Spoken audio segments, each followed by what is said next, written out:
Fala galera, vamos acompanhar aí a turma do Equipe F analisando a vitória do Brasil sobre o Chile na noite desta quinta-feira e tudo sobre o futebol, as últimas informações. Vamos acompanhar aí. Deu folga geral, feriado, instituiu o feriado coletivo nessa sexta-feira, final de semana, lá no Paraguai, começou um dia mais cedo. A Argentina, como vocês acabaram de dizer, tocou 3-0 na Venezuela, mesmo placar de Uruguai e Peru. O Uruguai também classificou-se de forma matemática, a Colômbia da mesma forma e também vencendo por 3-0, só que a Bolívia, a próxima adversária do Brasil, e finalizando aí os resultados, Brasil 1-2-3, Chile 0, ontem à noite com 57 mil pessoas no Maracanã. Futebol na ESPN é um oferecimento de Novibet,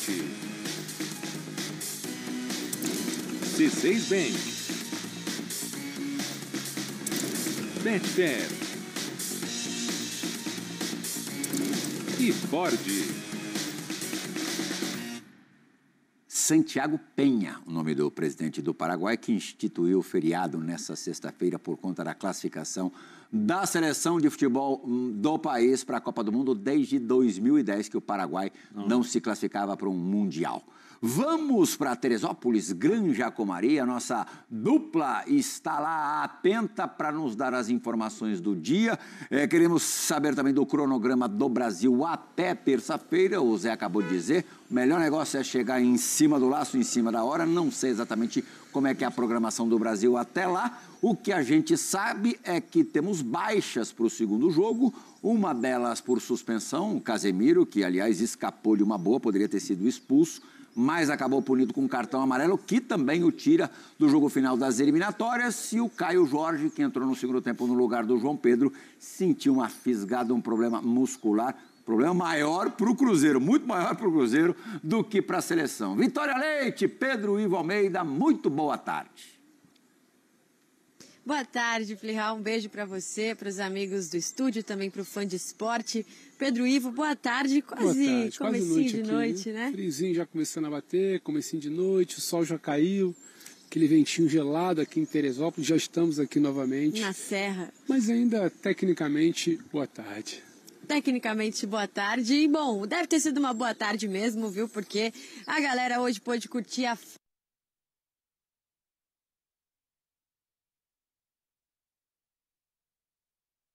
foi convocado, mas ao mesmo tempo volta pela metade, né? Volta aí com alguns dias para retornar a jogar. E a gente também pode falar da baixa do Casemiro para o segundo jogo. Independentemente do que isso pode fazer de falta ou não, a gente fala agora de um novo jogo para a seleção brasileira, né, Pedro? O próprio Ancelotti já disse que esperava mudanças antes mesmo de a partida acontecer. Eu acho que está muito claro, né, Vicky? Um beijo para você novamente, aos companheiros lá no estúdio, Plihal, fã do esporte, todo mundo. Ele já sinalizava, né, que assim como na data FIFA de junho, teria um desenho de time para um jogo, outra plataforma de jogo para o outro. Deixou isso muito claro antes mesmo da partida contra o Chile. Se questionava, Maracanã, torcida, 4 delanteiras, 4 atacantes, homem de frente, um Brasil que de fato tentou se impor. E para o segundo jogo, algo muito específico, um contexto que inclusive Ancelotti não conhece, como seu filho David Ancelotti não conhece quando o Botafogo foi lá atuar pela Libertadores, né? Acabou eliminado. Então, tudo muito novo, acho que a gente precisa ter um pouco de parcimônia com essa avaliação, com essa projeção para o jogo, e sim, acho que o Casemiro, que seria um dos pilares ali a ser mantido, ele queria muito ser mantido, não queria essa suspensão automática ali pelo segundo cartão amarelo. Ele vai acabar perdendo a vaga, um redesenho de time. O Andrés é chamado, é bom explicar, não é para a vaga do Casemiro, é para a vaga do Caio Jorge. Antes tínhamos 24 jogadores, desculpa. Jean Lucas, por exemplo, sobrou do banco de reservas ontem. Teremos 23 para o jogo contra a Bolívia em El Alto. Então todos irão para o banco, não vai ter ninguém sobrando por ali. Então algumas dessas novidades de um grupo que ainda vai entendendo como é que vai se moldar para a partida de terça-feira. Mas sim, Vitória, time diferente. Gente que entrou ontem pedindo passagem, já estava no radar do Ancelotti aí para ser titular terça-feira. Acho que ganha um pouquinho mais de força. E sim, estamos falando de Lucas Paquetá e de Luiz Henrique, só para responder também ao Plihal, folga geral na corporação. Não pra gente, né, Vitória? Estamos aqui na nossa programação. Os jogadores se representam amanhã na parte da manhã. Quem quiser voltar hoje, subir, dormir aqui na Granja, tá liberado, aproveitar, né? à toda disposição, toda a estrutura que tem aqui na Grande pode dormir por aqui. Quem estiver pelo Rio, sai um ônibus lá na manhã de amanhã do hotel que servia de concentração, serve de base agora lá na Barra da Tijuca. Delegação almoça por aqui, treino fechado amanhã, né, Vitória? Só para patrocinadores familiares, imprensa não tem acesso. Domingo treino à tarde, segunda-feira aquele protocolo de véspera de partida, entrevista do Ancelotti bem cedinho, treino, almoço, pega o ônibus, desce a serra, aeroporto Galeão, voo fretado, mas não é para Alto, não é para La Paz, voo fretado para Santa Cruz de la Sierra. A seleção dorme de segunda para terça em Santa Cruz de la Sierra.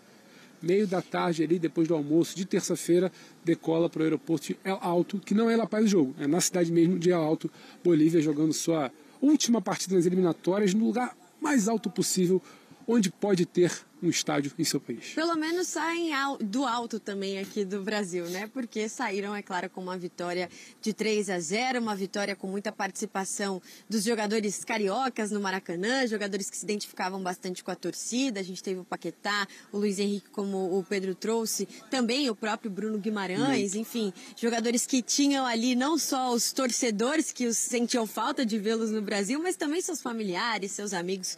Isso também conta muito para esse ambiente de seleção que realmente tem melhorado bastante com a chegada do técnico Carlo Ancelotti. E quem melhor que ele para repercutir o resultado? Não há. Carlo Ancelotti chega agora no Equipe F. Creo que Chile ha jugado un partido serio, defendiendo bien, muy compacto, sobre todo en la primera parte. Obvio que cuando hemos abierto el marcador ha sido un poco más sencillo para nosotros. Yo pienso que tenemos un grupo bastante fuerte de jugadores que fixo, podemos decir eso, y después hay muy todo. Yo estoy cierto que hacer una lista de 26, de 25, 26 es muy complicado en esa selección. Puede ser que otro entrenador tenga menos dificultad de lo que yo puedo tener en los próximos meses. Pero eso es todo muy positivo. Los nuevos de hoy me gustaron mucho lo que entraron no juego, han cambiado el ritmo del partido e eu estou muito satisfeito por el partido de hoje. É isso, Carlo Ancelotti, que ficou muito feliz em jogar no Maracanã, também um pedido dele para que esse jogo último, né, no Brasil, fosse na sua nova casa, no Rio de Janeiro, tá bem ambientado, um resultado que realmente, amigos, a gente pode dizer que, claro, ainda há muita coisa para se movimentar, para mudar, para se pensar para os próximos jogos, mas, Pedro, é um resultado que muda muito o ambiente. Você ontem falou uma frase que a gente tinha que dar importância, que o resultado era ainda mais importante do que a gente pensava, né? O Pedro, que tem 50 mil anos aí de seleção brasileira. Explica por que você falou isso, Pedro. Não, é porque se existia uma expectativa aqui, uma ansiedade para o jogo, para que o resultado pudesse corroborar a sensação positiva deles da semana. Porque 1-0 lá, eles sabem que eles veem questionamento. 2-0 talvez um pouco murcho, um ambiente gelado em muitos momentos do Maracanã ontem da torcida, pouco mais de 57 mil pessoas, mas não era um ambiente lá muito quente, não era, nem com show de Ivete Sangalo, nem nada, só depois dos gols ali, principalmente depois das entradas de Paquetá e Luiz Henrique. Então existia essa expectativa e acho que foi alcançado. A seleção não está pronta para a Copa do Mundo porque ela venceu o Lanterna aqui por 3-0, como não estava bem ano passado, porque ganhou do Lanterna Peru por 4 gols, como foi na época do Dorival. Só que há uma sensação de que, independentemente do nível do adversário, você viu coisas em campo que você estava buscando, certas interações, certas ideias, a maneira como se pressiona. Esse time aqui não tem culpa que o adversário ontem era o Chile, mas diante do Chile eles tinham que tentar sinalizar algumas coisas, recuperar um Paquetá no grupo da seleção, ter de volta o Luiz Henrique, protagonista com o Dorival, ficou de fora ali no primeiro semestre, voltando a ser decisivo. E um cara que tratou isso com muito respeito. O Estevão, muito protagonista no primeiro tempo, autor de gol. Um gol ali complementando, não. Recurso para puxar a bola, se posicionar sempre na área, tentando alguma coisa. Então, uma seleção que mesmo diante de um frágil adversário foi dando sinais. Está pronto? o Brasil para a Copa do Mundo, ninguém está falando isso. Só que dentro do que era, sabe, o cenário do jogo de ontem, o balanço sim para mim é positivo, e imagino que para eles, como foi a fala do Ancelotti ali, também tenha sido. Tem a galera da corneta, né, que vai falar foi contra o Chile. Eu acho que os nossos amigos... Mas é a galera que nunca tá bom. Se a carne tá mal passada, é porque tá mal passada. Se tal ponto, é porque tal ponto. Se tá bem passado, esturricado, é porque... Eu tenho uma expressão, mas acho que ela não é indicada para o momento. É o cara que tá sempre reclamando. Independentemente, tá sempre reclamando. Vou chamar só de chato. É o cara chato? Educadamente. É um chato, cheio Tem um de desses chato. aí na nossa bancada aí? Vou deixar voltar para tem, vocês não. e vou desligar aqui. E a nossa bancada não tem não, porque a bancada ali entende um bocadinho disso aqui. São os três velhos rabugentos aqui. Valeu, dupla! Eu Obrigado. também sou bem rabugento. Ótima noite de sexta-feira para vocês. Amigos. Descansem um pouquinho aí no dia de folga da Seleção Brasileira, porque tem muito trabalho ainda pela frente nos próximos 4 dias. Zé Elias, Oswaldo Pascoal. Pascoal, você ontem, quando eu te perguntei sobre o jogador que você estava mais a fim de ver em campo, ontem você me respondeu João Pedro. João Pedro. E aí, gostaste do que viu? Eu acho que ele se movimentou bem. Eu acho que o João Pedro fez um jogo... Participou do primeiro gol, né? Fez um jogo legal. Fez um jogo bom. O segundo gol, o Luiz Henrique tomou conta da bola e resolveu a partida.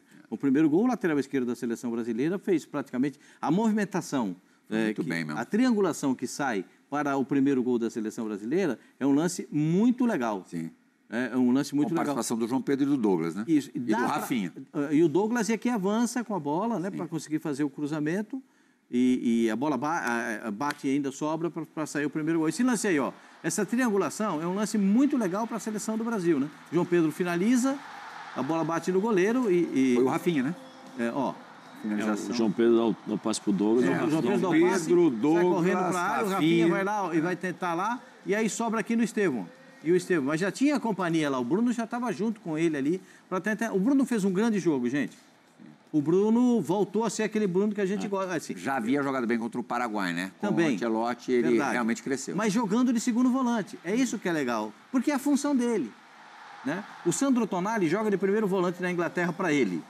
E ele sai para jogar. O Tonali é bom marcador? Não. Ele é o espetáculo de marcador. Sandro Tonali, jogador da seleção da Itália. A Itália enfiou 5 hoje, né? Acabou 5. Foi ruim para fazer o primeiro gol. O primeiro tempo foi aquela ingresia. Aí no segundo tempo, 5 para a seleção da Itália. Hein? Estônia. Contra a Estônia. É bom Chile dizer. de lá. Estônia. É bom dizer que foi contra a Estônia. Mas assim, eu não vou... Do time brasileiro, eu acho que... Eu não vi ninguém jogando mal. Assim, destoou. A defesa do Brasil não teve... Teve um lance de impedimento, que ainda o Marquinhos consegue dar o carrinho e botar a bola para fora no primeiro tempo, se não me falha a memória. Mas é Padre Alisson? Não, uma bola que sai do goleiro. Errada do Alisson. Essa saída. Que foi a saída errada do Alisson. E aí, eu acho que é o único lance que você pode dizer que a seleção do Chile teve, mas ainda foi bloqueado. Ponto. No mais, a seleção do Brasil fez um grande jogo. Queria dizer para você que o estádio de El Alto fica a 4.090 metros. Eu cometi uma gafe, não fica a 4.100. O aeroporto fica a 4.100. 10 metros a essa altura. Eles vão descer do aeroporto, só desce 10 degrauzinhos assim e já vão direto pro jogo. E é o segundo estádio mais alto do mundo. Um é no Peru, com 4.378 metros de altitude. Esse é o segundo estádio mais alto do mundo. Para você ter uma ideia. É onde vai jogar a seleção brasileira, no campo do Always Ready. Né, que é o campo do time boliviano, que vai ser utilizado, teve aprovação da Sul-Americana para ser utilizado para jogos das eliminatórias da Copa do Mundo. Eu vou falar para vocês, assim, sinceridade. O Inter e o Corinthians já jogaram lá e ambos perderam. Eu já tive em cidade com altitude, por força da nossa profissão, nós já tivemos, Plihal, você jogando, eu e Plihal para fazermos cobertura. Oruro é bem alto. O 4.100, Oruro. Oruro foi o mais alto que eu fui. Mas assim, 4.100 é a cidade, o estádio parece que fica a 4.050. Dá um refresco. Dá um refresco. Mas, assim, gente, a impressão que você tem você sai você não pode, eu já senti pra caramba. Quando você sai do avião, você não pode ficar andando rápido. Porque a impressão é que a sua perna fica... Ela vai mais distante para você dar o passo. Porque o ar é rarefeito e não tem nada para ficar segurando a perna. É igual a bola, que você chuta a bola, ela vem rápida em cima do goleiro, muda de direção. Por quê? Porque não tem um ar para segurar a bola. A bola não tem que fazer todo aquele trajeto perfurando o ar. Perfeito? Deu para entender? Agora... Eu já me senti mal e já me senti bem na altitude. Assim, já teve jogo que eu fiquei meio assim, ruinzinho, com dor de cabeça e tal. Mas já teve jogo que eu corri atrás do jogador, o Brasil campeão da Copa América, na Bolívia. Vocês vão ter que me engolir! Eu tive essa felicidade de estar ali na frente do Zagallo para ele falar isso para mim, mas eu saí correndo atrás dos jogadores. Mas teve uma hora que eu segurei no braço do Ronaldo, falei, Ronaldo, segurei um minutinho, não vou correr atrás de você não. Segurei o dele, passou o Roberto Carlos, segurei no braço do Roberto Carlos aqui. Para de correr, eu não vou ficar correndo atrás de você não. Vale a pena correr, né, para chegar na entrevista. Aí eu segurei os dois, entrevistei, mas assim, eu acho que o jogador de futebol é de cada um. E acho que eu tenho certeza, tenho certeza, que todos os seres humanos são influenciáveis. E se você ficar falando muito que a altitude é pesada, que a altitude é danada, você potencializa o negócio. Você potencializa a coisa. Então, vai jogar numa situação dessa. Carlo Ancelotti nunca passou perto de 4.000 metros. O máximo que ele teve foi nos Alpes, um pouquinho alto lá. Esquiando ainda, né? Mas não é nem tanta altitude. Vai para 4.100 metros. O Carlo Ancelotti vai ter uma experiência também. Como bom dizer teve uma amarga experiência em Quito na eliminação do Botafogo na Copa Libertadores para a LDU. O filho dele, né? Agora, recente. O filho dele, mas ele ainda não foi. Ele não teve essa experiência na altitude para saber como é que é. É danado. É danado. É uma arma que a Bolívia tem, porque a Bolívia precisa ganhar da seleção brasileira. Só isso. Então, eles vão aplicar o que for possível nesse jogo. E o que o Zé falou é uma coisa que é verdade. Eles começam o jogo numa velocidade, numa pressão, que é para você não conseguir raciocinar, que é para o jogador brasileiro não conseguir raciocinar. Porque o cara vai correr para cá, correr para lá, faltou oxigênio, não consegue raciocinar, perde uma bola, os caras fazem um gol. É isso que eles querem, né? Ô Zé, se eu fosse o Ancelotti, não sei quais outros 10 jogadores ele pretende escalar, mas um nome seria absolutamente certo. Para ver mais um pouquinho e para a gente, para o torcedor brasileiro, também ver mais um pouquinho. Luiz Henrique. Viu, Carleto? Luiz Henrique tem um talento extraordinário neste sentido, muito forte fisicamente, fantástico no jogo de 1 contra 1. Ha cambiado o jogo com as suas frescuras, estava fresco fisicamente. Es claro que un jugador con ese talento, cuando está fresco y los otros cansados, cambia el partido. Él lo cambió muy bien. Es es muy bueno para el equipo nacional ter esos tipos de jogadores. É possível ser o melhor em campo jogando meio tempo de uma partida? O Luiz Henrique provou ontem que sim. Foi o primeiro em assistências, finalizações no alvo, ações progressivas, ações na área rival e dribles completados. Ele entrou aos 21 minutos da segunda etapa, participou dos 2 gols. Na verdade, poderia até ter feito os 2 gols, Zé Elias. Esse daí que o Paquetá, ele acaba cabeceando, a bola Como é que faz para marcar um jogador assim, com potência, com habilidade? Você já deve ter enfrentado alguns desse tipo na carreira, Zé. Sim. Primeiro assim, você não pode deixar pegar na bola, né? Então você ou encosta antes, porque aí você inibe o passador, o cara que está com a bola, você não vou passar, porque está marcado. Ou senão, quando ele receber essa bola, você tem que chegar junto. Chega na hora que recebe ou faz a falta, tal, porque deixar ele pegar na bola e partir e virar e vem, né, vira e vem de frente para você não encontrar não dá, é difícil. E ele tem uma coisa... E cada gol é de um lado, você reparou. E ele tem uma coisa interessante que se torna mais difícil, ele sai para os 2 lados. Né? Espetáculo. Tem jogador que sai só para um lado, então... Não, ele sai para os 2, ele tem muita força. Foi linda, esse drible foi lindo. Ele tem muita força física e ele carrega. Eu lembro quando ele estava no Botafogo, eu falei, né, lembrar muito, não sei se vocês vão lembrar, o Pascoal sim, eu lembro, porque eu assistia bastante jogo. Não sei se você lembra do drible do Renato Gaúcho. Lembro, claro. Você lembra como era? Ele pegava aqui com a perna direita, aí ele dava o passo com a perna direita e dava o tapa com a perna esquerda, assim, levava na frente e atropelava os adversários. É a mesma coisa o Luiz. Eu acho que o Luiz tem um pouco mais uma técnica mais refinada, mas a força física dele é impressionante. E aquela história, mas está na Rússia, mas... O Carleto, continua jogando. O Carleto gostaria de ver o Luiz Henrique numa potência da Europa, num time mais forte da Europa. Tem só uma coisa que eu queria falar, eu já tinha vontade de falar isso antes, mas não consegui. Eu falei sobre o David, né, o filho dele, e queria falar do Ancelotti.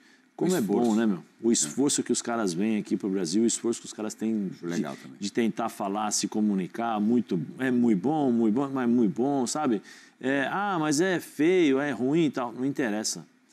os caras estão tentando mostrar respeito ao país, né? Eu aprendi na Alemanha, o manager falou assim, a primeira coisa que os primeiros sinais de respeito ao país onde você se encontra é aprender a língua.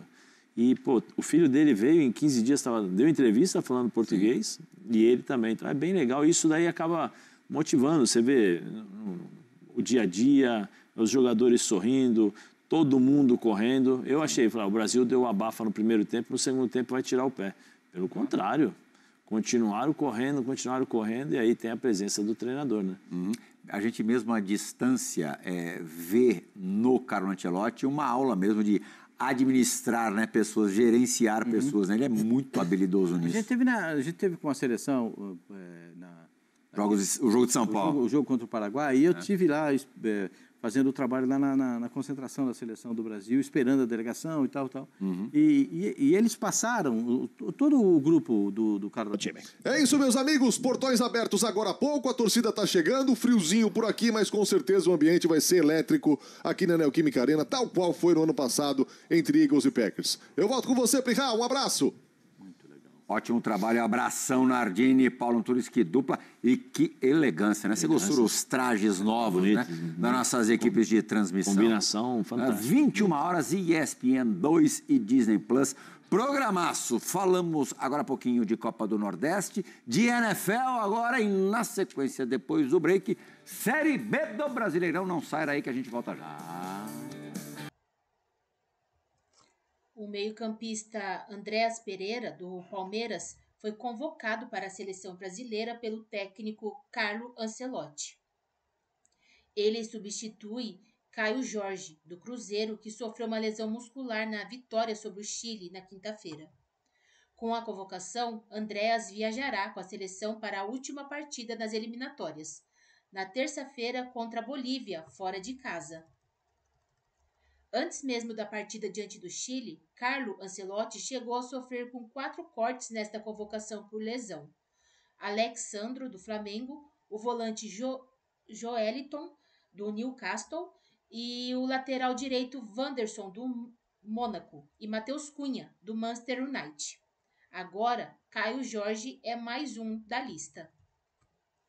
Andréas Pereira chegou ao Palmeiras na última terça-feira. O jogador estava no Fulham, da Inglaterra, onde participou de roda a pré-temporada e, por isso, já teve o primeiro contato com os companheiros do novo clube e realizou atividades. Com a seleção já classificada para a Copa do Mundo de 2026, tem só mais um jogo nas eliminatórias, contra a Bolívia. O duelo será na terça-feira, às 20h30, no Estádio Municipal de El Alto.